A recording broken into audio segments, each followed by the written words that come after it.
कोणार्क सूर्य मंदिर केवल एक स्थापत्य नुहे, यह एक रहस्यर भंडार। भाभी पारुछंती 100 वर्षरु अधिक समय धरी एहार गोटे अंश कहा आखिरे पड़िनी। ठीक 122 वर्ष एते दिन धरी एहार जगमोहन संपूर्ण बंद। किंतु प्रश्न उठुची एहाकु बंद काहींकी करागला। चलंतु टिके इतिहास भीतर को जिबा। कथाटा होची ब्रिटिश अमलर सेमाने ही एहाकु बाली भर्ती करी सबु दिन पई सील करिदेले। सरकारी भाबे कुहागला जे मंदिरर ढांचा दुर्बल होई जाइथिला, तेणु भोसुडीबारु बंचाइबाकू एमिति करागला। हेले एही संरक्षण सहित भितरे थिबा सबु रहस्य भी तो चापी होई गला नुहे कि। तेबे 122 वर्षर नीरवता परे शेषरे एबे किछि गोटे हेबाकू जाउछि। भारतीय प्रत्नतत्व सर्वेक्षण बा एएसआई एबे सतकोण जानिबा पई प्रथम पदक्षेप नै सारिछि। एक वैज्ञानिक उपाय रे काम आरंभ होईछि, जेमिति कि मंदिरर कोनोसी क्षति न हेबो।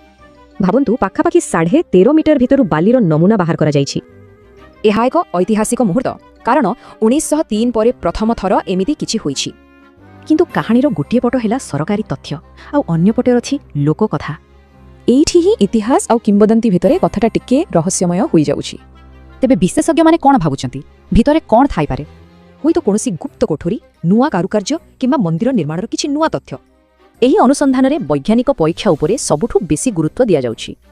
किंतु सबुठु बड़ कथा हेला जहा भी मिलिबो ताकू सुरक्षित भाबे रखिबा। आउ एही संरक्षण कामरे एएसआई सह यूनेस्को मध्य नजर रखिबो। तेबे भितरे कोन सत्रे किछि ऐतिहासिक संपद अछि ना केवल बाली? एहार जवाब विज्ञान ही